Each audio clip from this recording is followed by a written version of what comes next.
This movie is based on a true story. एक ऐसी घटना जिसने 1987 में पूरे लंदन को हिलाकर रख दिया था। ये कहानी है एनफील्ड पोल्टरगाइस्ट केस की, और इस केस ने साबित कर दिया कि कभी-कभी डर सिर्फ फिल्मों तक सीमित नहीं रहता, वो हमारी असल जिंदगी में भी आ सकता है।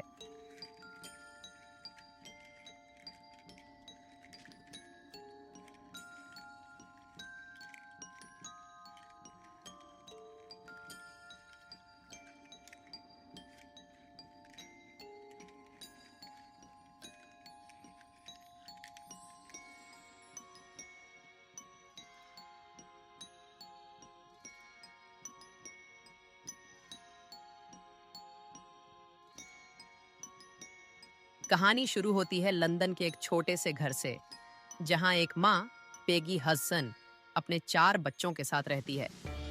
परिवार गरीब है, लेकिन फिर भी हिम्मत से जी रहा है। सब कुछ सामान्य लगता है जब तक कि घर में अजीब घटनाएं शुरू नहीं हो जाती। रात का समय है, घर के सारे बच्चे सो रहे हैं। अचानक आवाज आती है जैसे किसी ने फर्नीचर को धक्का दिया हो। पेगी सोचती है शायद बच्चे खेल रहे हैं, लेकिन जब वो कमरे में पहुंचती है तो देखती है कि अलमारी अपने आप खिसक गई है। वो उसे मजाक समझकर अनदेखा कर देती है। अगले ही दिन उसकी बेटी जेनेट कहती है कि रात में कोई उससे बात कर रहा था। एक आदमी की भारी आवाज जो कह रही थी, "यह मेरा घर है, यहाँ से निकल जाओ।" पेगी इसे बच्चों की कल्पना मानती है, लेकिन जल्द ही पूरी फैमिली महसूस करती है कि कुछ तो गड़बड़ है। दिन बीतते जाते हैं और घटनाएं और डरावनी होती जाती हैं।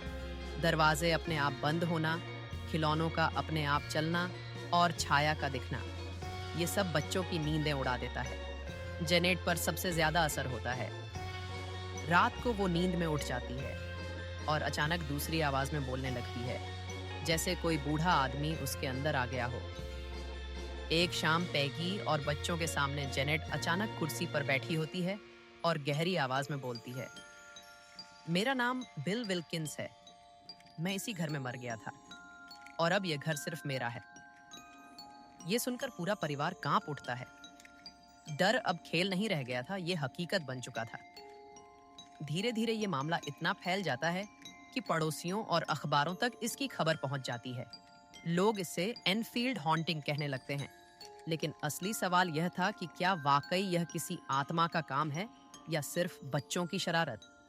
इसी बीच परिवार मदद के लिए कई बार चर्च और लोकल अधिकारियों से संपर्क करता है, लेकिन कोई कुछ कर नहीं पाता।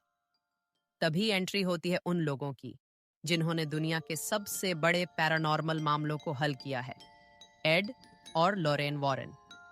यहीं से शुरू होती है असली जांच और डर की वो रातें, जिनमें सिर्फ एक सवाल था, क्या हजसन परिवार इस बुराई से बच पाएगा?